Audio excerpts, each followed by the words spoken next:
start. So my name is Lucia Chen. I think some of you have seen me in some of the conference talk, and I am a PhD candidate in University of Edinburgh School of Mathematics, and I'm leaving Hong Kong on Wednesday, so I'm giving this farewell lecture. And I was a psychologist, and I self-taught myself programming, and I was a data scientist as well when I was doing my Master of Psychology. Okay, so this lecture will cover all the foundation skills of being a data scientist. All right, I need to get my little sheet now. The talk is too long.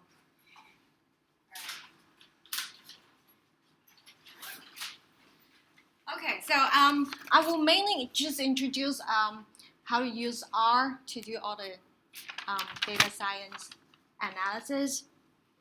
But you can, if you are familiar with Python, of course, you can replace those skills with some of the Python packages like pandas, if you know that. Okay, now let's start with R nuts and bolts. How many of you have experience of using R before? Are you all programmers? Not a lot of you. Are you all programmers? Most of you. Okay, that's great. This is an elementary skill level talk. So let's start with the basics. Now the basic, the most basic object in R is a vector. So a vector. How to create a vector? Use a vector function. Now, once you create a vector, you can store objects of different classes. For example, numeric, logical, character, and integer. You can just create this object, different classes in this way. I share these slides on Facebook, so you can access all the content over there. Okay, so another object I need to introduce is matrix. It's a dimension vector. I guess most of you have some experience of like what is a matrix. Okay, another one is very important. It's a list.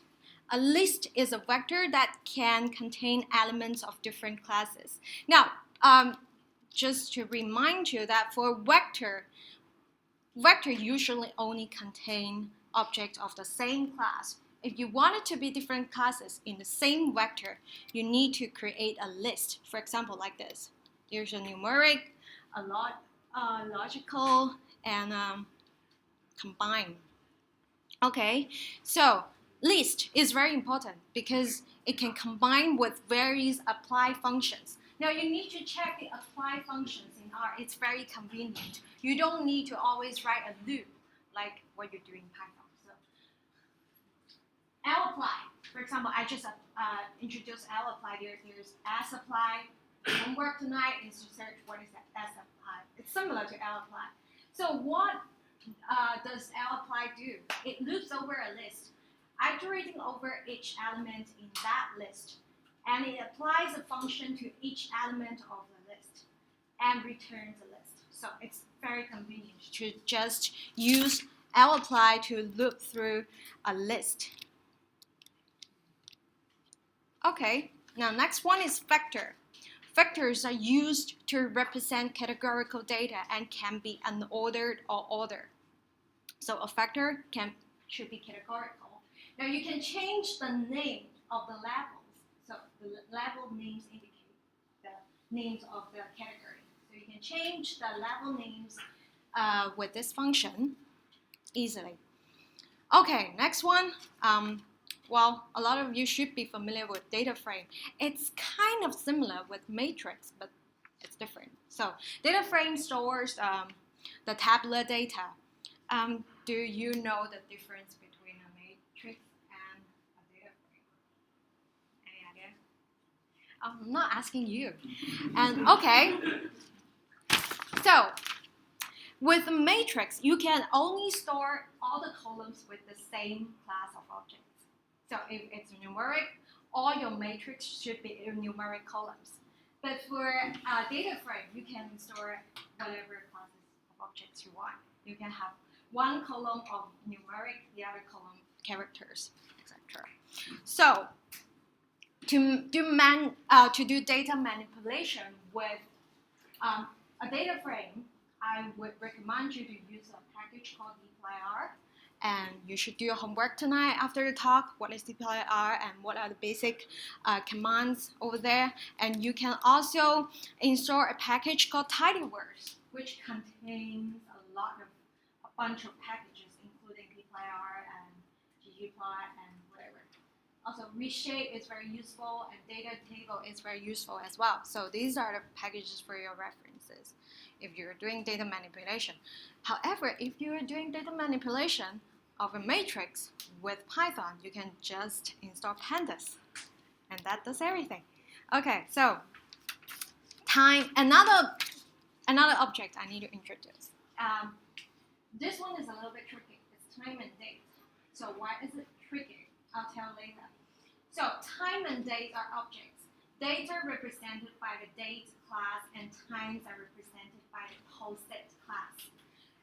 You can coerce a date object from character. This is how you coerce it. Now, why it is so tricky? If the time you have is already in a post-it format, you can easily convert it to a post-it format object with this function. However, in most of the case, it could be different. Sometimes months is the first one and the date is the second one, so time can come in different formats. So what if the time object is not in post-it format? You can continue. I just tilt the screen a little bit so that the live stream can catch your face. So it wasn't catch your face. Good. Okay, so now you can use a function called strip time. So what strip time do is to define like the format of the time object. So you can define it by day, year, month, and also hour, and also time.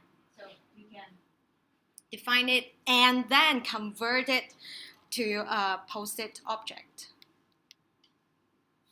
Okay, so a question for you. Now, since you have the time and date object, how to compute time difference? For example, I want to know how many days between between 23rd August 2016 to today. So how to compute it? You have two objects. You can just do subtraction. Yes, that's easy. Yeah. That's how you do it. Okay, now we finished the last part, the R nuts and bolts. So you have a basic idea of what are the functions in R and how to do data manipulation. Whether it's easy, right? If you are already a programmer, you should acquire those skills quite naturally, I would say. Okay, so now here's data scientist part, data science roadmap. If you are working on a project, you might find being a data, if you're an engineer, like website or apps engineer, you might find being a data scientist is quite different. The first step you need to do is to frame the problem. So what is framing a problem? That is to make a hypothesis. Do you have any idea of what is a hypothesis? For example, if the weather is hot, there might be correlation between the temperature and the amount of ice cream people consume, sort of like that. So you hypothesis that there is a positive correlation of that. So you frame a problem. Of course, this is a simple one. It's not in a business model, but you can frame any problems in your business models. Okay, and then you understand the data, extract features, and the last part, which is I think most of you will be very interested, building a model using machine learning. Okay, so Now, before you look at the data, you need to ask yourself a few questions. Well, actually, there were a few of them, and I just listed two in case the questions are too overwhelming. So, how big is your data set? That is very important. Um, for R, if you're using R, there is a limitation of RAM. So, if your data set is quite big, you might need to use a different approach. For example, well, I will introduce how to do the big data analysis at the last part, like cluster service or what kind of package you can use. And also, are there any duplicated or any incomplete cases and where they come from? Now, it's easy for you to notice duplicated or incomplete cases, but why do you need to know where they come from? Because if you're collecting your data with the survey website, there could be bugs on the website and you don't know. And you will find the bugs through your data. So it occurs to me on my studies before. So just want to remind you, you need to check the data before you actually do any exploration or analysis. Okay. The most important question is whether the data set can solve the problem that you are trying to tackle. So it's not like you have a set of data and then you have a question. The set of data must provide clues to your question or your hypothesis. You need to have domain knowledge. That's what you need to require as a data scientist. For example, if you're predicting a stock market, you might need to have economic background or you work with people with this background.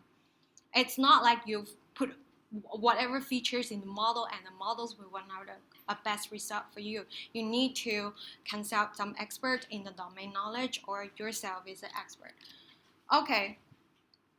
Now let's see what is data wrangling.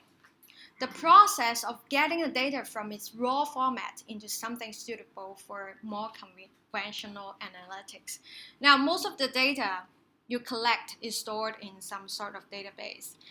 So here I just put up an example, the Mongo database. I built an app and I use a Mongo database. And you can use PyMongo to retrieve the data, or you can use an external application, for example, Studio 3D. Now, sorry, a little bit cold. And you can extract the data in different formats. For example, CSV or the JSON format. Do you know what is the JSON format? So it's in hierarchical structure, and if your data is in hierarchical structure, I would highly recommend you to export it with a JSON format. And I would say it's very easy to do any manipulation just with the pandas package in Python. Okay. Now, okay, so after you extract the data, you need to do some data exploration. How to explore your data? You do some histogram and scatter plots and see if there are any outliers.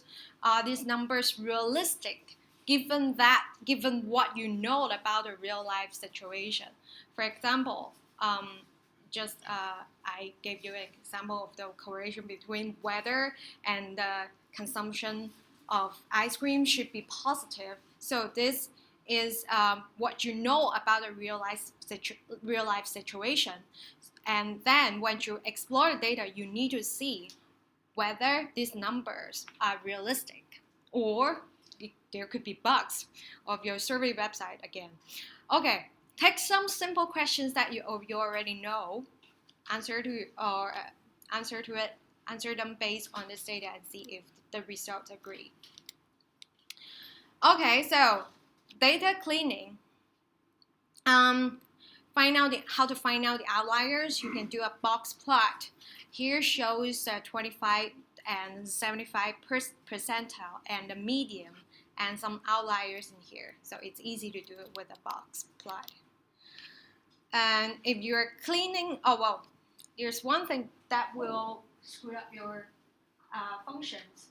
That is the NA values. If you're calling the mean function, mean sum quanta, this function, if there's no values in your data frame, the result could be NA. So how you're going to do it, it's easy. Just use NA remove.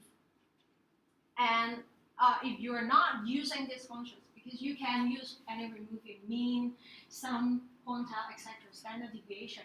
But if you are not using these functions, you can use complete cases function, detects rows in a data frame that do not contain any missing values. So it's also easy. Okay, now after you do the exploration and then you want to do more, for example, you want to do more with visualization. A very important package you need to check is ggplot2. So your homework tonight, check what is ggplot. Now a photo, if you're a data scientist, well, most of you are not. So if you're doing any analysis and you're presenting your project, a photo is worth more than 1,000 words. Here's an example for you. So I did a study. I collected Weibo. Do you know what is Weibo? Status from thousands of people.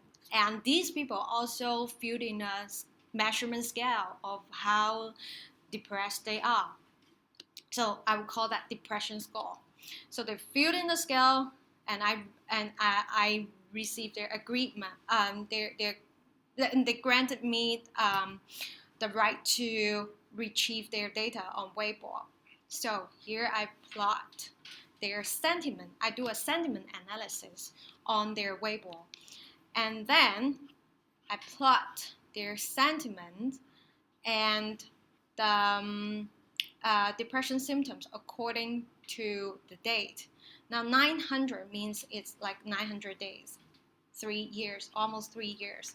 The red one is a high symptom group, people like with a high score, and the blue one is a low symptom group.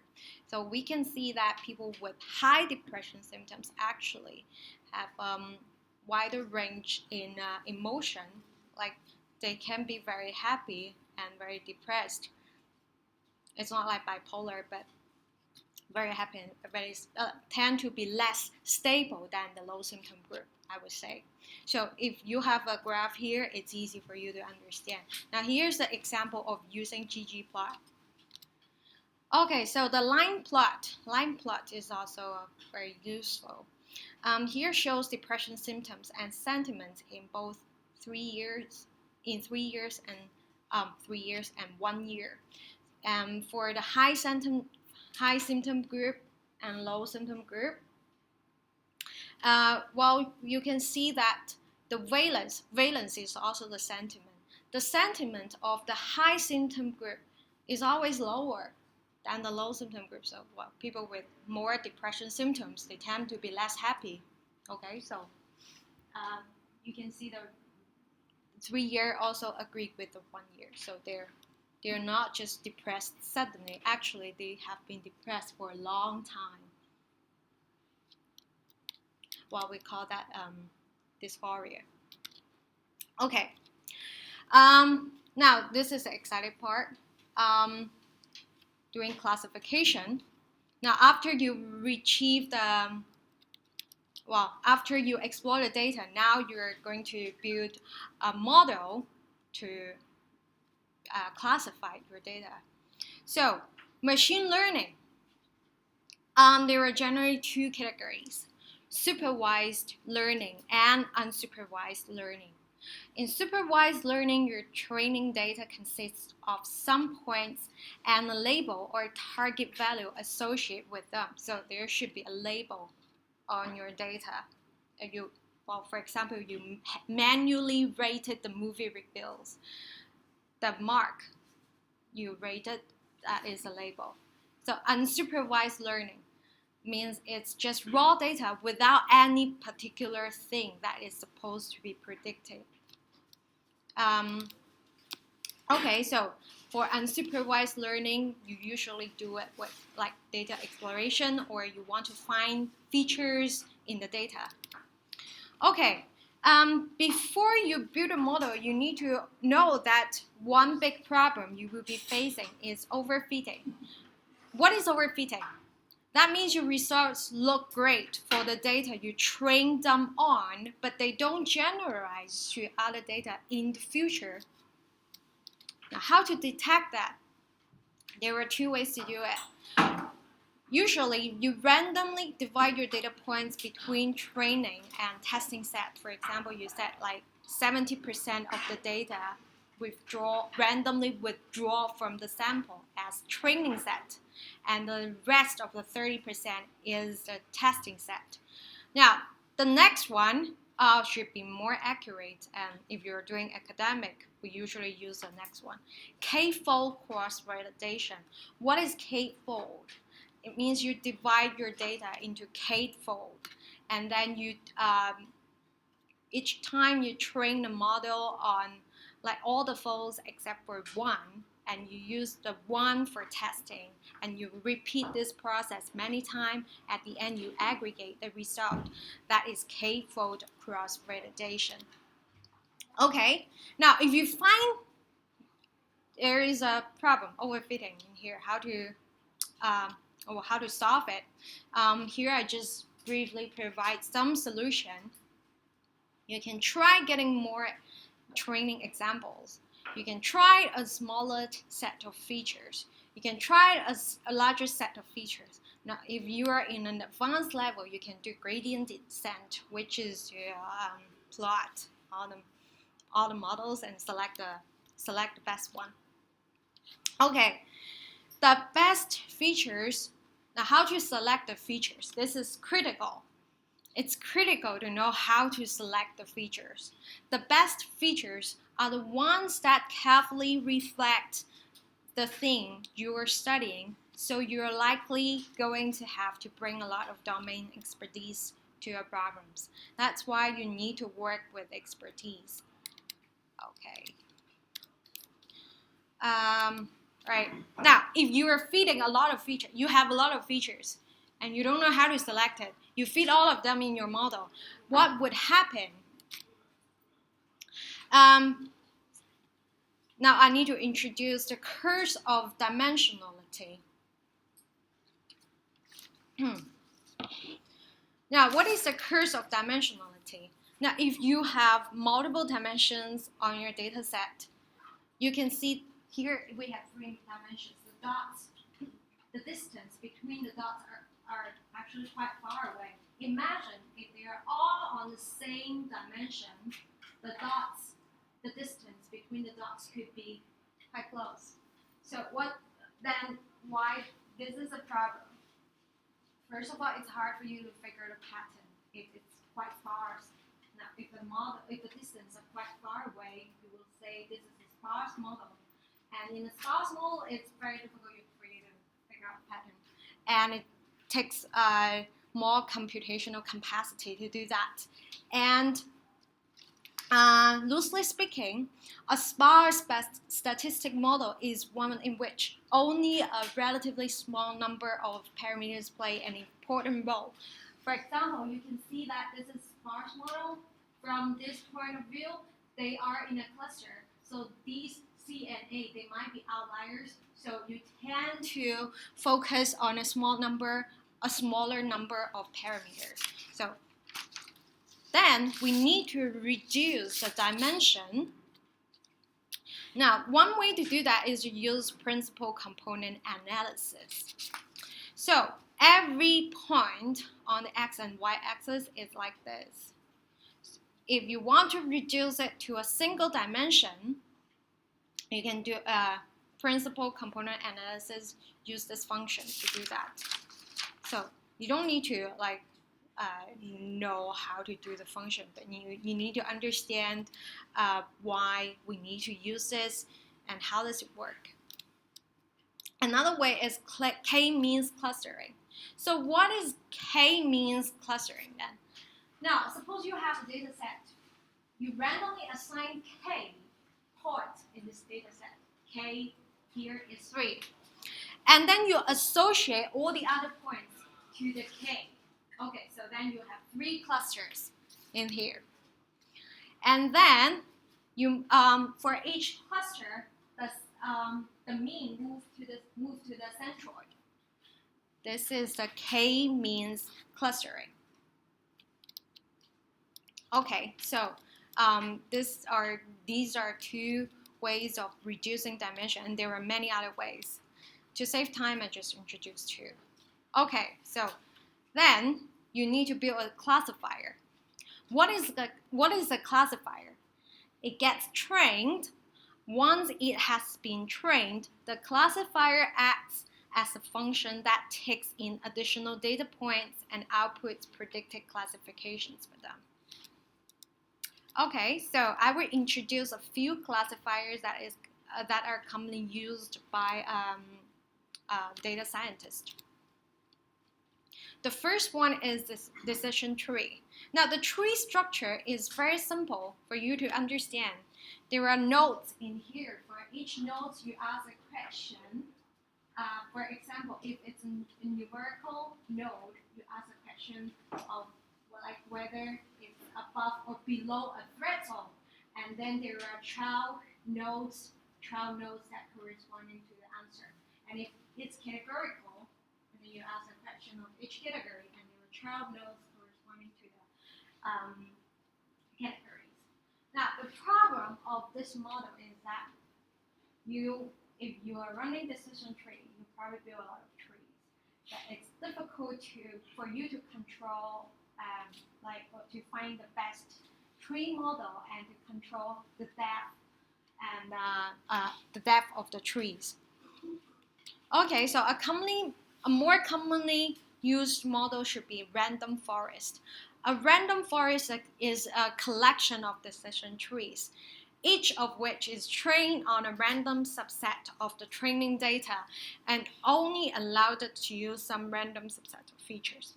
When I was doing this slide, I was in China, so I couldn't find an appropriate graph for random forest with Baidu.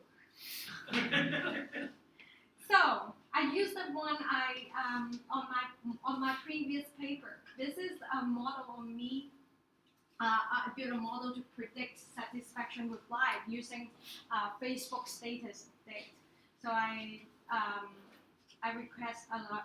asked a lot of people, thousands of them, to self-report their satisfaction with life score, and then I collected Facebook status, and then I extract features from their status, and I reduce the features by lasso regression. It's a type of regression. And then I fit it into a random forest model where each time the model selects a subsample and build a trees. And then eventually you aggregate the results. So this is random forest. Okay, so another model I need to introduce. This is also very commonly used by data scientists. It's called the support vector machine. The support vector machine, SVM, assume that your data set can be divided by a hyperplane. It's a linear hyperplane like this, and this is called linear separability. So this is a function, and W is a vector perpendicular to the hyperplane, and B measures how far offset it is from the origin margin. Okay, so now it's easy to understand this one. But what if your data looks like this? You can't separate with the linear hyperplane, and then you need to use something called the kernel trick. So the idea of kernel as SVM is to first map our data points to some other space in which the decision boundary is linear, and then construct SVM models that operates in that space. Okay. Now the next one I'm going to introduce is the naive Bayesian. Bayesian statistics is one of the biggest, most interesting, and most mathematically sophisticated areas of machine learning. Now, this one I'm going to introduce is naive, so it's quite simple. But the very fancy deep learning stuff also belongs to the Bayesian statistics. Okay, so assume that we have a fictional data set that describes the weather conditions for playing golf. It's not unspecified. Golf. Okay, so we have variables: the outlook, temperature, humidity, windy, and we have a label here. So we need to predict the labels. Are you going to play golf or not under these weather conditions? Now, first of all, you can draw a frequency and probability table for the weather data. The probability of you playing golf in a sunny day is 2 divided by 9. Not playing golf on a sunny day is 3 divided by 5. If you look at the data again, you can actually count it. 2, temperature, no. So it's, okay, it's no, yes. So 2 yes. Okay. 2 yes among 9 times, right? Okay, so now assume that we have to classify the following new instance. For example, it's on a sunny day, temperature is cool, humidity is high, it's windy. Will you play golf? Now let's build a model. Now we find out the probability of playing or not playing the golf under different situations, and then compute a probability for each class based on the probability distribution in the training data. First, take into account the probability of each tribute. Treat all tributes equally important and multiply the probabilities. Now if you multiply the yes, the one I highlighted in red. Okay, this is the first one, probability of you playing it, and then you multiply the no's. This is the probability of not playing it. Okay, and now take into account the overall probability of a given class. Multiply it with the probabilities of the attributes. Now, if you look at the table here, you will find the probability of you playing golf in general is 9 divided by 14. Not playing is 5 divided by 14. Okay. Now you multiplied it. Now chose the class so that it maximizes its probability. Okay, which one is bigger? Which one is bigger? Is a higher.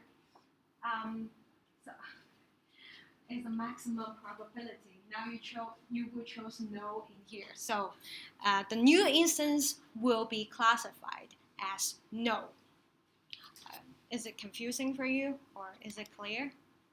It should be. Now, if you're not clear, you can go back to the slides after the talk. Okay, so the next one is a neural net. This is a neural net. The simplest neural network is a perceptron. This is called a perceptron. A perceptron is a network of neurons. Do you know neurons in the brain? It's a neuron is a cell. Okay, so for each neuron, each neuron takes in multiple inputs and produces outputs. All layers neurons before the last one are called hidden layers. Now, each neuron itself is a tiny logistic regression. If you know what is logistic regression, if you don't, you can read some more books about it. Okay, so here are the classifiers. We introduced 4 commonly used classifiers. Now, after you build the classifiers, you need to evaluate your model. How to evaluate your model? You can use a confusion matrix, a matrix like this, to indicate predicted labels, and the labels should be where it should be. Okay, so another one that is more commonly used by data scientists is called ROC curve.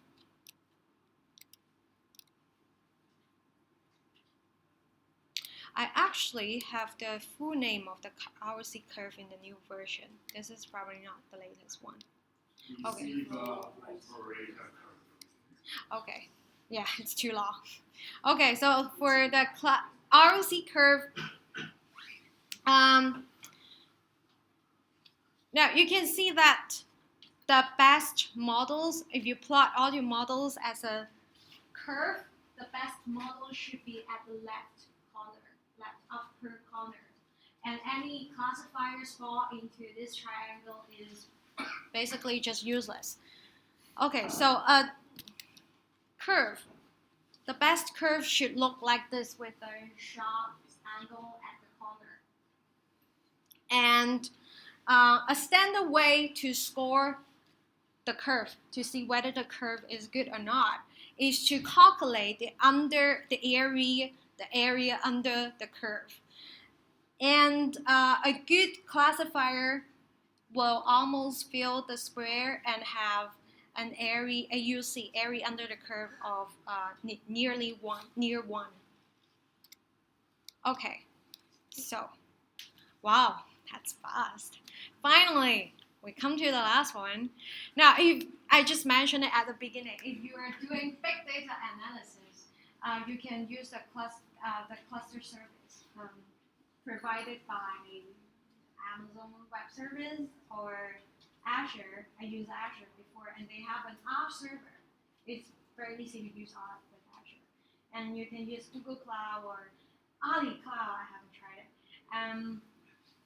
Okay, so if you don't want to spend money, you can try other packages. RSQL, for example. You can just push all the SQL data in R. And you can use Sparkly R. You connect R with Spark. Usually you do that with a cluster because you don't have a Spark in your at home or in the office. So you just do it with a cluster service. It's basically the same. The process of analysis is the same. It's just you need to use a slightly different package approach to do it. Okay, so this is one of the references actually. And thank you. Wow. It's actually half an hour. I thought like it would be 1 hour. Okay, so you have half an hour for Q&A. Okay, so great. Do you have any questions for me? Yes. Maybe I think to about some maybe regression or other Regression. Because Okay. The slide is Too simple. Too fast. Oh, too fast. Right. I haven't prepared for regression, but I can actually talk about what is linear regression. Maybe I can draw it here. Well, can I draw something? Or can I just, oh, maybe I should just draw it here.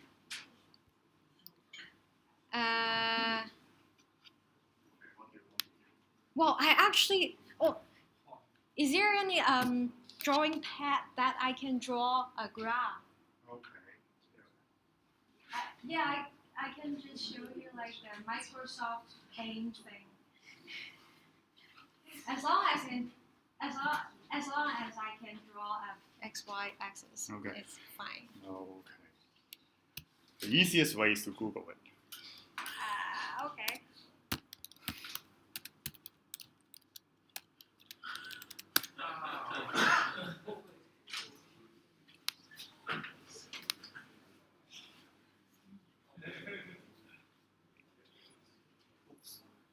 Oopsie. Okay, yay. Alright, this is a very simple version. I hope you don't mind the cranky drawings on here. Now, how many of you understand what is a regression? Linear regression. 1, 2. Wow, quite a lot of you. There are like 5. Okay, so we have X and Y axis. Now we have maybe, I don't need to draw this actually. Okay, I have many dots as data points. Pencil. Oh, wow. Bigger, smaller. So these are my data points. Oh, they're quite big. Okay, oh, there are a lot of them in here. Wow, it's hard. Okay. Now, for linear regression, well, it's actually, I would say, if you if that reminds me of the SVM model, you actually need to draw a line to separate the data, just like the SVM. You use a hyperplane to separate the data. Now here, linear regression, you fit a line to separate. Not like this. This line. It has to be straight. Okay, like this. Now you use the computer. The computer will fit in many lines. Not a good drawing tool.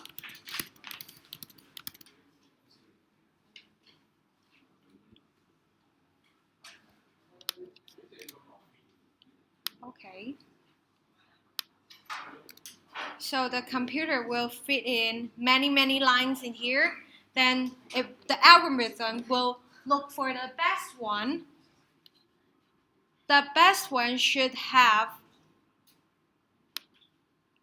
Now here this is the distance between the points and this line. If you sum up the distance between the points and the line, the best line should have the shortest distance. Should that be the tangents or just a line? Just the distance of the line, not the tangents. Yes. Now this is basically the concept of a linear regression model. And there were many types of regression: logistic regression, lasso regression, and they have you use it for a different purpose. Okay, so what other questions? How will you present your result? Maybe you say you have done many analysis, and then you have some result. How will you result? Well, then you must go back to the data visualization in here. So,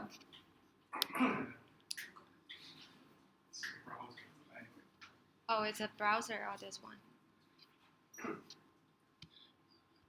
Yeah, the best way to present your result is to visualize your data. You create graphs. Now, here I introduced 2 types of commonly used graphs: scatter plot and line plot, and there's also heat map, histogram, whatever. So use graphs, and depends on your presented to what kind of audience. Are they academics or are they business people? If they're academics, they like a report. If they're business people, of course they like graphs. So are you specify? Is your question more specific to the machine learning problem, right? What? Okay. Okay. If you're talking about machine learning problem, there are specific way to present the results, which is to present the performance of the machine learning model, like using the computer matrix to show your model is accurate. data cannot be displayed using simply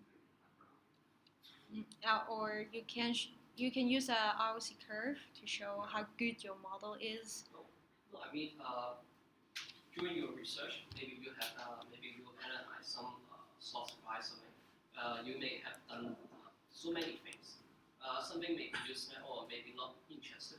So how will you organize this kind of thing? Well, do you mean like the things that I am interested or the audience will be interested? That's different. Like sometimes audience are interested in something that I am not interested. Okay, I'll give you some time to organize. So in your data scientist roadmap, at the very beginning, you say you define the problem and understand Frame the problem. etc. So can you make use of this roadmap to explain how you did the Facebook project? Oh, okay. Frame the problem, understand data, extract features, build models. Okay, this is my Facebook. Now, the problem here, I make the hypothesis of like we can predict users' self-reported satisfaction with life with Facebook data. So I don't know like what kind of features I can do when I make the hypothesis, and then I explore the data, do clean the data, whatever, and then I do feature extraction. So this goes to my domain knowledge. So I know that the sentiments is highly related to in psychology we call it valence. It's highly related to self-satisfaction of life. And the LIWC, if you know what in natural language processing, that LIWC contains 60 categories, psychological categories, including positive affect, negative affect, health, family, whatever, 60 categories. And I do a LDA topic modeling. It's called Lantern Directional Allocation Topic Modeling. That means you find topics among the text with an algorithm. So I find like 2,000 topics among the text. And then I use lateral regression to select useful features in all these variables. Here I have 2,000 features in the LDA model. I have 65 features in the LIWC model. And I feed them in the lateral regression and select about 100 something. I forget how many of them. And then I feed these features to the random forest model, and then runs out the result. What is that? That is modeling. Yes. I think that explains how I did it. Yes, So extract features. So in this research, what you're working on is to see if your hypothesis on the relationship of Yes. Facebook status to their Yes, happiness. and then my model, the accuracy is about 40%. Well, in we have previous studies using Facebook status update to predict personality, and accuracy is about 40-something, 50%. So basically, if you are using social media data to predict psychological variables, the accuracy will be about just 50. So do you think it's a proof of it's proof finding of the Well, of course, you well, we use a p-value to how to say it. Our p-value is weighted, so we prove the hypothesis So here. is it usually in data scientists work, it's going to be like, for example, you make a hypothesis and try to prove it or try to disprove it, something like that. Yes, you can prove it or It's going disprove. to also that if we have a bunch of data that we don't frame the problem by human, but it might hint to that some kind of problems that Then you are discover- phrasing the problem. Then you discover some. So this is like it is still we need to frame the new model and then try to build another model to test it, right? What do you mean? From my understanding of what you're talking is like you have a bunch of data and you're looking for a problem that you can Or maybe work on. Or maybe at the beginning we look at one problem, then maybe we found that it Yes, you can have multiple problems and you build multiple models to predict it. You don't build one model to predict everything. You build multiple models to predict. Yes. Thank you. One question. Upfront, you mentioned you self-taught yourself programming and data science. Would you mind sharing? Not data science. I actually had statistics in my undergraduate degrees and my master degrees. Okay, so would you mind sharing a bit more about your own journey in this whole process? Just quickly. Whole process. How did you? How did I self-taught? Yes. Well, it's not literally just self-taught actually. I took some Coursera courses. I read some books, and the most important thing is that I had this best friend who is a top data scientist and very good at programming. And I asked him about like every question that I encounter when I'm doing programming. So he's like a private tutor, and that helps a lot. Yes. Well, and also Stack Overflow. Oh. Yes, that is the best place to learn. Any other questions? Did you try some deep learning techniques? Deep learning? Did you try TensorFlow? No, haven't. Yes, I want to focus on the fundamentals, and I will try it while I can attain the advanced level one day. How much data you usually face in the problem, or how much data do you need to obtain before you are confident that the model is reflecting some is stable enough? Well, how big your how big your sample size is? It really depends on your problem. Now, if your study is something about biology and you need to do experiment on the rats or human, and usually for that kind of sample, dozens or hundreds is already a lot. Yes, but if you're using machine learning to predict, like for example, social media data, you use social media to predict personality, etc., and then you need to use a lot of data. But I think Chainsaw and Chris will have a better explanation of how big the sample size is the best for your study. Okay, so what's the question again? So, usually, how big the sample size is best for your study? Okay. Yes. The more you have, the more better. Bigger, the more the better. Yeah, more Okay, better. so Because, usually. you can always account if you have too much. Hmm. But if you have not enough, then there's nothing you can do.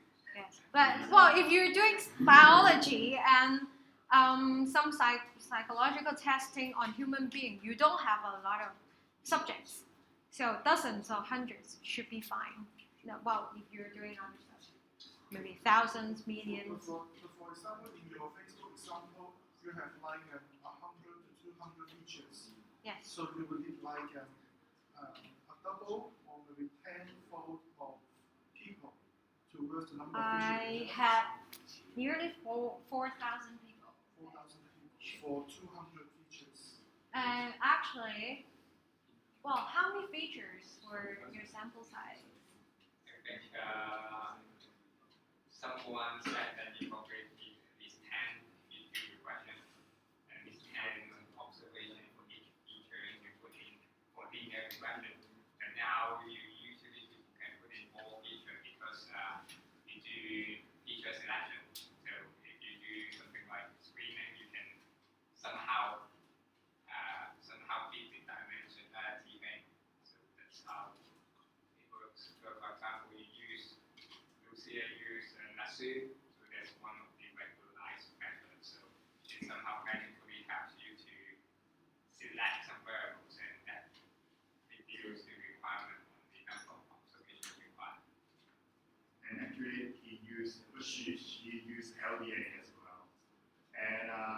LDA is a method to summarize.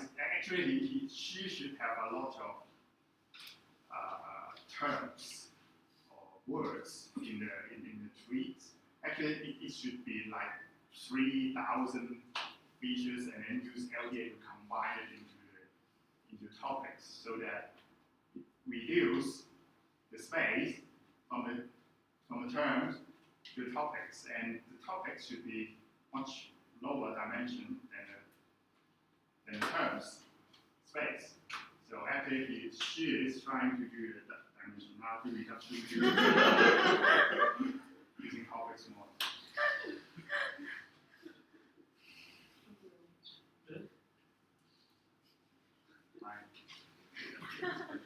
Okay, she likes my lecture, maybe.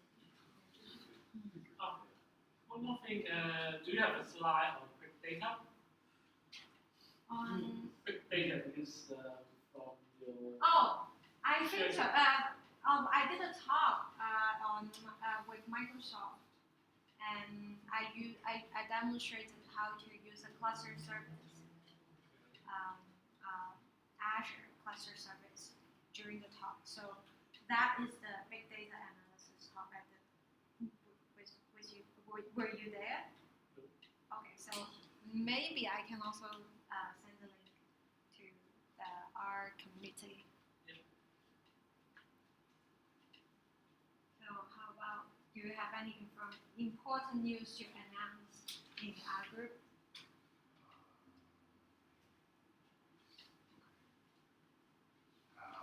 I will step down. So maybe you should come here and announce the news formally. Yeah, I will step down, and I will not be the organizer of the RE after this event, and I will hand over the management to Chris and Jane, but Jane is not here today. And so the future activities will be in the hand of Chris. There will be a lot of great activity in the fall of this year. So stay tuned. Yeah. And what else? So if there's any interest in what topics you would like to hear, then I might try to find some more resources. There are lots of people wanting to hear something that not enough people to talk. And so if you have something you can share, you're also welcome to share as well. Yeah. Please let me know. And earlier this year we won a course on machine learning for beginners. And if there's any interest, then please also let me know. And let's see if we can have some short wins again. That's it.